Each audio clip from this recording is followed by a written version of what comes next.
before Tebow, but they had a blowout of the Broncos, and they were right in the playoff hunt. They beat the Chiefs on the last game of the season. The Chiefs ended up going to the playoffs, and they ruined the Chiefs' playoff run. But what did you think as far as the Raiders when they had Jason Campbell and then he got injured? Did you think that kind of ruined them again for another 5 years? I don't know. I think Campbell was a Band-Aid solution at best. I mean, even after he left there, he never really, picked up in Chicago. Or I think the real problem is that they've had McFadden this whole time, and because their entire team hasn't been that strong, they've been forced into passing situations late in games, and they haven't been able to really use McFadden to the best of his ability. But I think that's maybe one of the parts where I think is the kind of more shame of kind of misplaced personnel.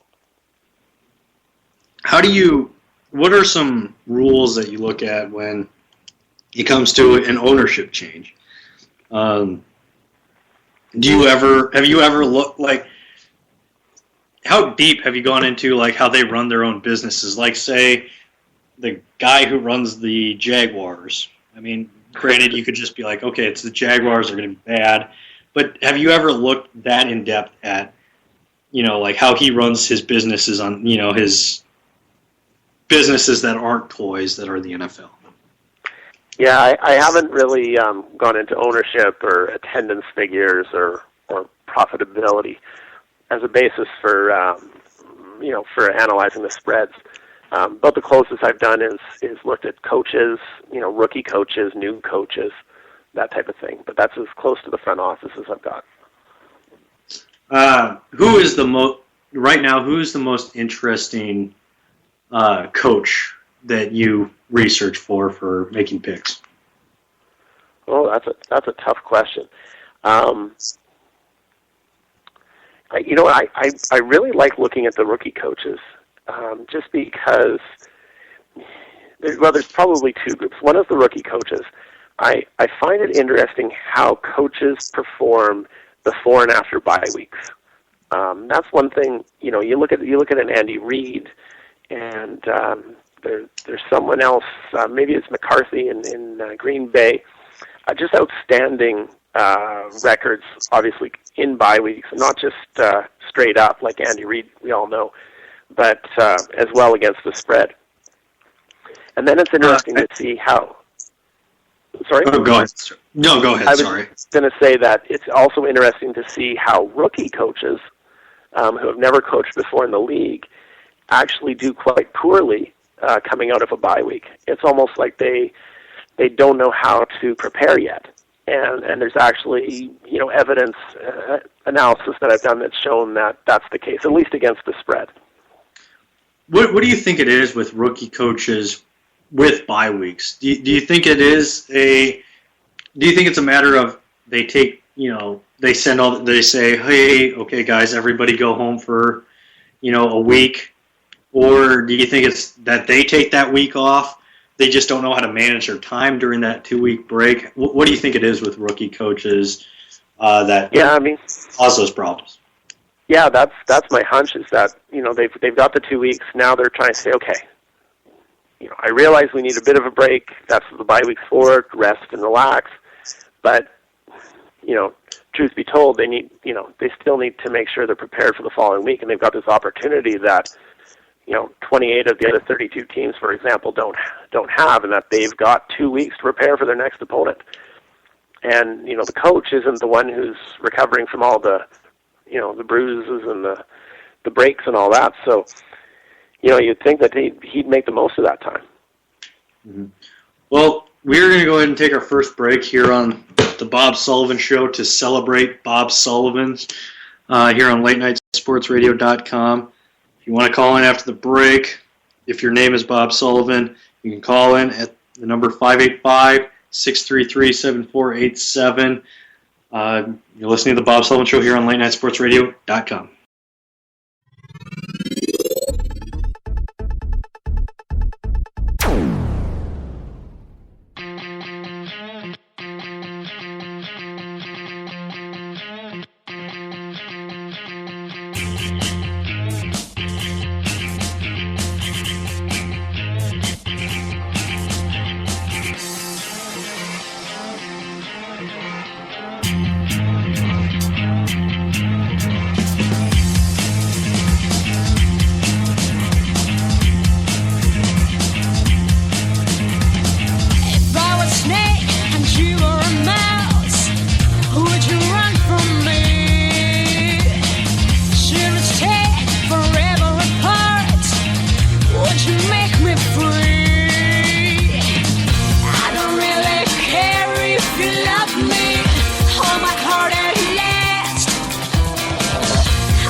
Millionaires are being made all season long at DraftKings.com, America's favorite one-week fantasy football site.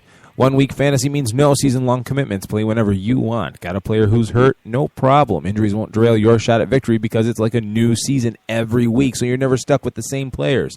Pick your team in minutes, and you could be on your way to winning huge cash. This season, one listener turned $10 into $5,000. Another turned $2 into $10,000. And a new millionaire has been crowned nearly every week this season at DraftKings.com. You could be next. Imagine winning $1 million in one day just playing fantasy football at DraftKings. Head to DraftKings.com now and use promo code Spreaker to play free in the $10 million Fantasy Football World Championships. DraftKings.com. Bigger events, bigger winnings, bigger millionaires. Enter Spreaker now at DraftKings.com. DraftKings.com. That's DraftKings.com. Who the hell can wait till morning? Talk now at LateNightSportsRadio.com.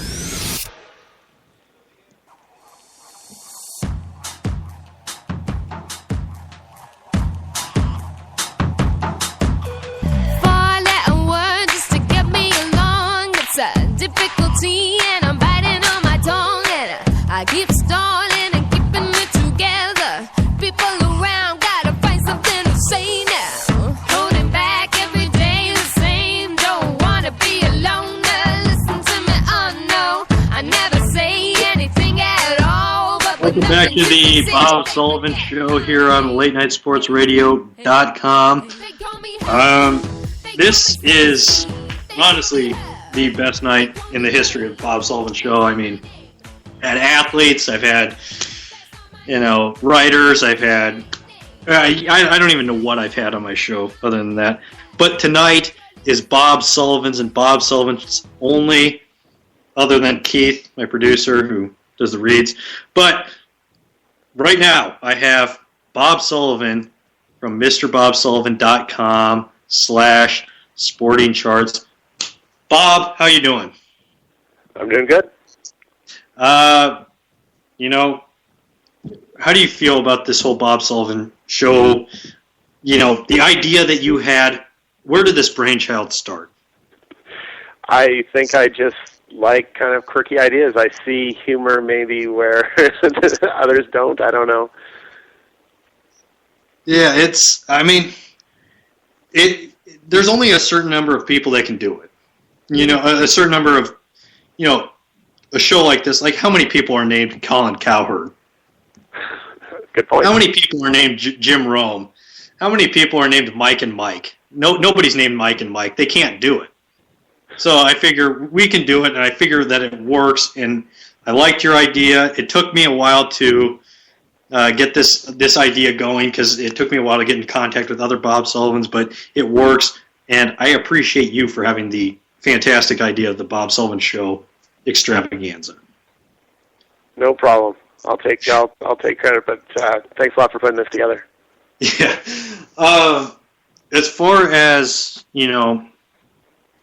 sporting charts, you put together golden rules. You did mention, not my boy, but he's a good friend of the show, Geno Smith, in your last article. Geno Smith, how do you, make predictions or read Geno Smith? Because it's an enigma to me. I don't know what to say about Geno Smith. He's going to be really bad. Is that all you get out of it, or what do you do with Geno Smith when you're making these charts? Well, to me, he falls in that category of quarterbacks that need to manage the game. The problem is more often than not, he's not managing it very well, or the team's just putting him in situations that's forcing him to do things that's not, focusing on his strengths. But I don't think he's ever going to be that dominant quarterback that's going to lead teams to the promised land. I think it's been evident so far in 2 seasons. Do you think he is a product of Rex Ryan just, focusing 100% on the defense like Mark Sanchez? Where he's just focusing 100% on the defense and, offense takes a backseat, not just a backseat, like the backseat of a an SUV. You still got the middle row between the front and back seat. Do you think he takes that far of a backseat and it's hindered his progression, or do you think he's really just this bad of a quarterback? Well, you make a good point about Sanchez, because in a new environment, Sanchez seems to be thriving in Philadelphia. I mean, every once in a while you see hints of the old Sanchez, but overall it's been, at least it's exceeded my expectations. Smith, on the other hand, it's hard to say, because I've only really seen him in this system under Ryan. So he doesn't, a lot of times he doesn't look comfortable. He's not necessarily throwing off the, in the right situations or doing the thing he should be with the ball. So it hasn't looked good so far for Geno. Do you think adding Jameis Winston into this mix of Geno and Michael Vick is the right call for the Jets? I don't, Winston's an interesting one, because I don't know if you go there right away, if that's, if the Jets have the pick and the time comes, I don't know if that's what they do. As far as Michael Vick, I mean, he's had so much experience in the league that I think he's a smart play to have as a backup quarterback, but you obviously would hope that your starter would be there and be capable enough to to not force you to use your backup enough times. Mm-hmm. Well, on and off topic, living in Canada, I'm not, I always find it interesting when I read articles from, people in London about, college football, or Australia about the NBA or something like that. It's